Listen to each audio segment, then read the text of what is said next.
Number 10. Bestiarii. If you were a prisoner in ancient Rome and you were taken down into the tunnels beneath the arena, the bad news was simple. That day, you were not part of the audience. You were the thing being pushed onto the stage. First, guards would drag you through a dark passage under the seats. Above you, you could hear shouting, feet stamping on stone, and a crowd getting impatient for the gate to open. You had not even seen the arena yet, but you could already hear it. And that sound alone told you one thing very clearly. Nobody was there to save you. Then the iron gate opened. Light poured in. You were pushed onto the sand in the middle of the arena. Around you, thousands of people were looking down. Behind you, the gate closed. In front of you, another gate began to rise. The problem was that what came out of that second gate was not another person. It was a wild animal that had been kept inside, stirred up, and now saw one human standing alone in the open. You might have had a terrible weapon, or you might have had nothing worth calling a weapon at all. No real armor, no real exit. The whole arena was a trap with the lid open, and you were standing right in the middle of it. The crowd started getting louder. Some shouted, some pointed, some waited to see which way you would run first. But running did not matter much. The gates were shut. The guards were outside. The animal was inside. Bestiarii was not a fair fight. It was an execution with an audience. The Romans called it punishment. The crowd called it entertainment. For the person pushed into the arena, it probably had a much simpler name: being turned into bait in front of an entire city. And if you think this is already bad, stay calm. This list has barely started. Number 9. Being buried alive. Being buried alive did not require any complicated invention. No arena, no bronze statue, no wild animals, no skilled executioner, just a pit, a few people with shovels, and a living person being lowered into it. It usually began in a very plain way. The condemned person was taken to an open patch of ground. In front of them was a pit that had already been dug. There might have been guards around. There might have been people watching. Some may have avoided looking at the condemned person directly. But by that point, nobody needed much explanation. Everyone knew what the pit was for. The person was placed below. At first, they could still see the sky. They could still hear people talking above them. They could still see light coming down through the opening. Then the first layer of earth fell in, then the second, then the third. The dirt began to surround the body. Moving became harder. The voices outside became smaller. The light narrowed. Each fall of earth made the opening seem lower, as if the outside world was being closed piece by piece. After a while, the person inside could no longer see the faces above. There was only dirt and darkness. Standing up was impossible. Pulling themselves out was impossible. Calling for help did not matter much, because the very thing covering them was also swallowing the sound. The terrifying part of being buried alive is that it is not loud. No drums, no cheering crowd, no grand show.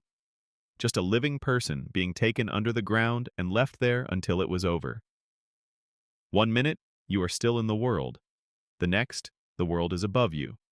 Simple, cheap, and cold. History sometimes needed nothing more than a shovel to become frightening. Number 8.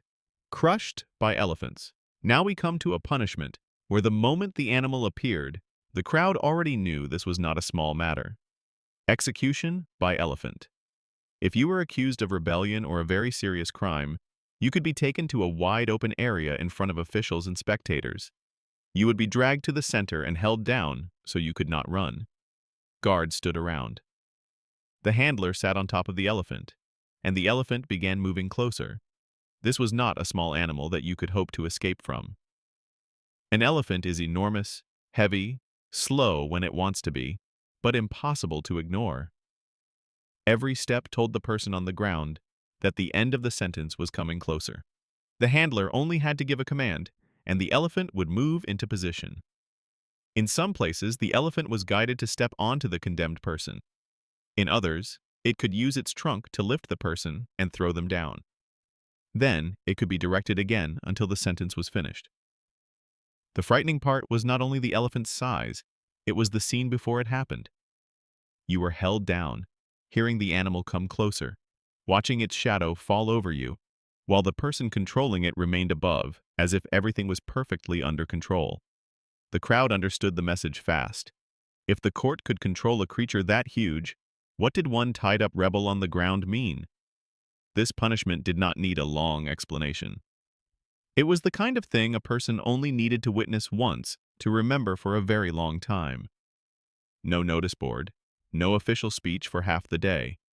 One elephant entering the execution ground was enough to make people quiet. Today, if people see an elephant, they take out a phone to record it. Back then, if an elephant appeared at an execution ground, you really did not want your name on the list that day. Number 7. Lingchi. If you lived in Imperial China and heard the word Lingchi, the bad news was that it was not the name of a dish, and it was not some martial arts move. It was a sentence people feared as soon as they heard it. The condemned person would be taken to the execution place and tied tightly to a wooden post. Their limbs were held so they could not break free. In front of them sat officials. Beside them stood the executioner. Around them were guards and people watching. When the time came, the official gave a signal. It could be a drumbeat. It could be a command tablet. Each time the signal came, the executioner stepped forward and carried out one part of the punishment. Then he stopped. Not continuously, not quickly. He stopped and waited for the next signal. That is what made the punishment so terrifying. The person tied to the post did not only suffer, they had to hear the drum, see the command, and know that every time the sound returned, the punishment would continue. The process kept going until the condemned person died. The crowd did not need an explanation. They saw a person tied to a post, an executioner moving only when ordered, and an official deciding when everything continued. Lingchi was frightening because it was not rushed. It turned an execution into steps, pauses, signals, and waiting. For the person tied there, the silence between two commands may have been worse than the command itself. Back then, there were no phone notifications. They had drums. And when that drum sounded enough times, everyone understood the rules of the world they were living in. Number 6. Flaying. Flaying is the kind of punishment where the name alone already tells you enough. But if you follow the sequence, it becomes even more disturbing than the name.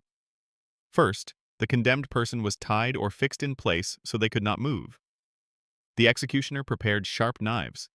The people around could be guards, officials, or a crowd that had been called to watch.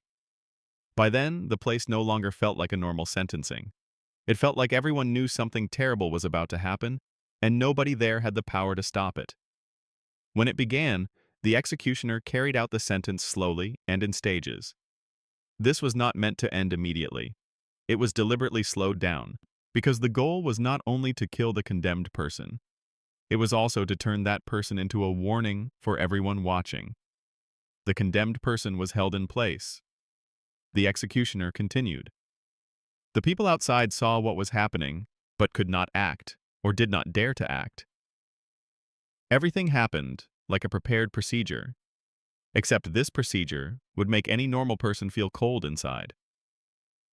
The most unsettling part was not the knife. It was the calmness of the people organizing it. They were not acting in a moment of panic. They prepared the place, held the prisoner, prepared the tools, gathered witnesses, and began. It was slowed down so people would remember it. Someone who watched that day could go home and tell the whole village. Then the village would understand exactly what could happen if someone crossed the line. No social media, no shocking headline. One execution like that was enough for the story to travel faster than a horse. Flaying does not need any fancy commentary. The fact that it existed is already enough to make someone close the history book for a while. Number 5. The Brazen Bull. Now we come to ancient Greece, the place of philosophy, mathematics, architecture, and somehow, a bronze bull used for execution. Not a decoration, not a mascot, not a statue for tourists to admire. This was a hollow device, large enough for a person to be locked inside. First, the condemned person was brought in front of the bronze bull. A door on the side was opened. The person was forced inside and secured so they could not get out. Then the door was shut. From the outside, it looked like a metal bull, but inside there was a person trapped in a narrow, dark space with no way out. Next, wood was stacked underneath the bull and set on fire. The metal slowly heated up. The person inside could not open the door, break out, or run anywhere. The longer it continued, the hotter it became, and the inside turned into a trap with no escape. But the part that made the bronze bull even more infamous was its sound design. According to stories that were passed down, the inner structure was made so the cries from inside sounded like the bellowing of a bull. In other words, they did not only make an execution device, they added a performance effect. Someone truly sat down, thought it through, and designed a hollow metal bull with a door, a space for the condemned person, a place for fire underneath, and even a way to change the sound coming from inside. If intelligence is a gift humans have, then clearly there were moments when that gift was used in the wrong direction. The Brazen Bull was not frightening only because of how it worked. It was frightening because it showed that people once designed suffering the way they designed a machine. Carefully, coldly, and with absolutely no need for it. Number 4. Rat torture. A normal rat is already enough to make many people lose control. One rat crossing a kitchen at midnight can turn a family into a full emergency team. One person screams, one jumps onto a chair, one grabs a broom, and one disappears from the scene. But in history, someone looked at that animal and found a much worse use for it. This punishment began with the prisoner being fixed in place, usually tied so they could not move away. Then a metal container was placed against part of the victim's body. Inside the container was a rat. At first, the rat was trapped in a small space. It ran around, looking for a way out, but every side was blocked by metal. Then the container was heated from the outside. The rat panicked. It did not understand the law. It did not know what crime the person had been accused of. It did not know it was being used as a tool. It only knew one thing. It had to escape from the space becoming hotter and hotter. And when a trapped animal panics with no open route, it will search for any direction left. That is enough said. The frightening part of this punishment was not that rats are powerful. They are not. They are small, fast, dirty, and driven by instinct. The frightening part is that the people outside understood that instinct and deliberately used it. On one side, a terrified rat. On the other, a prisoner who could not move. Outside, people calm enough to heat the container and wait for the result. Some punishments needed large machines. Some needed wild animals. This one needed only a rat, a metal container, and a mind with far too much time to think of something nobody should have thought of. Number 3. Saw torture. A saw is supposed to cut wood, a very normal tool. You see it in a workshop, a construction site, or a storage room. But history looked at an ordinary object and asked, how do we make this worse? And that is how saw torture appears in these lists. The condemned person would be taken to the execution place and fixed in position. Usually they were tied tightly so they could not twist away, roll aside, or fight back. The executioner stood nearby with the saw prepared. Unlike executions that ended in a single moment, this punishment moved slowly. The executioner began using the saw to carry out the sentence. Each movement stretched the time longer. Every pause only made the condemned person understand that it was not over. What made it so disturbing was the simplicity of the tool. No complicated design like the Brazen Bull, no wild animal in an arena, no elephant, no boat on a lake, just a saw. A tool that should have been used to build houses, make tables, repair doors, and cut timber. Something ordinary, but in the hands of an executioner, it became a way to prolong death. The prisoner was held down, the executioner continued, and the people watching understood very quickly why this punishment kept appearing in lists of the cruelest executions. Saw torture is frightening because it does not require much imagination. Everyone knows how a saw works.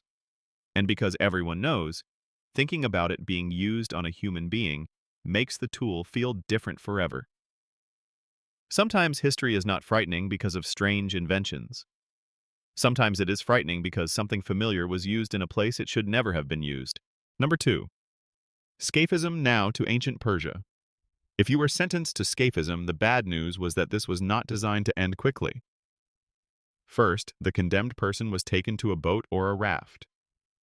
They were placed on it and tied down so they could not escape. Their arms and legs were fixed in position. No matter how much they struggled, they could not roll into the water or swim back to shore. Then they were forced to consume a large amount of milk and honey. Sounds like a strange breakfast, right?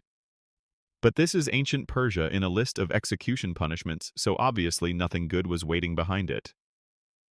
After that, the boat was pushed out into a lake or river. Not close enough to the bank to crawl back. Not close enough for help to be easy. It was pushed far enough that the person tied to it could only remain there. On the first day, they had to endure heat, thirst, and insects beginning to gather. Their body weakened as they were left exposed. At night, the temperature changed. Insects remained, and the person still could not do anything except wait through the dark. The next morning, if the sentence had not ended, people could return and force more milk and honey on the prisoner. Then the boat was left out on the water again. That cycle could continue for days. Hunger, thirst, insects, infection, and exhaustion each did their part. No quick end. No one pulling the person back in. No escape. Scaphism was frightening because it turned a boat into a prison. It turned a lake into an execution ground. And it turned each passing day into part of the sentence. The Persians did not need a dungeon. They only had to push someone out onto the water and let the rest happen. Very little effort. Far too much nightmare. Number 1. Being torn apart by 4 horses. And now, number 1. Being torn apart by 4 horses. The name alone tells you this was not the kind of punishment invented by people having a peaceful morning. The condemned person was taken to the execution ground, usually somewhere with enough space for horses to run and enough room for people to watch. First, guards held the person in the center. Then their arms and legs were tied to 4 separate ropes. The other ends of those ropes were tied to 4 horses. 4 horses stood in 4 different directions. The condemned person lay in the middle. The crowd stood around. At that point, nothing even needed to happen yet. Just seeing the setup was enough for everyone to understand there was no way back from this sentence. Once the ropes were checked, the handlers began driving the horses forward. The horses pulled in 4 directions at once. The ropes stretched tight. The person in the middle was pulled with them.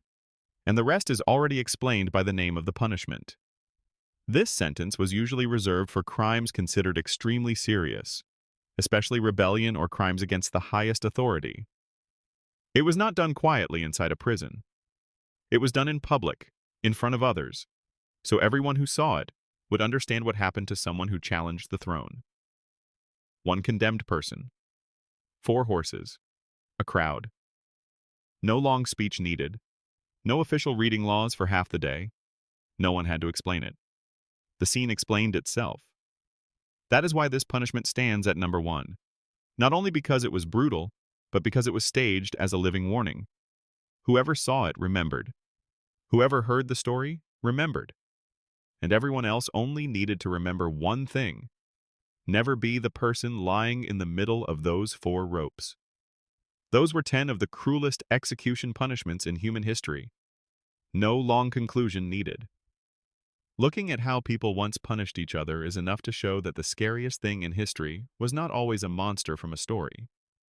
Sometimes it was a human being with power, giving orders and thinking all of this was normal,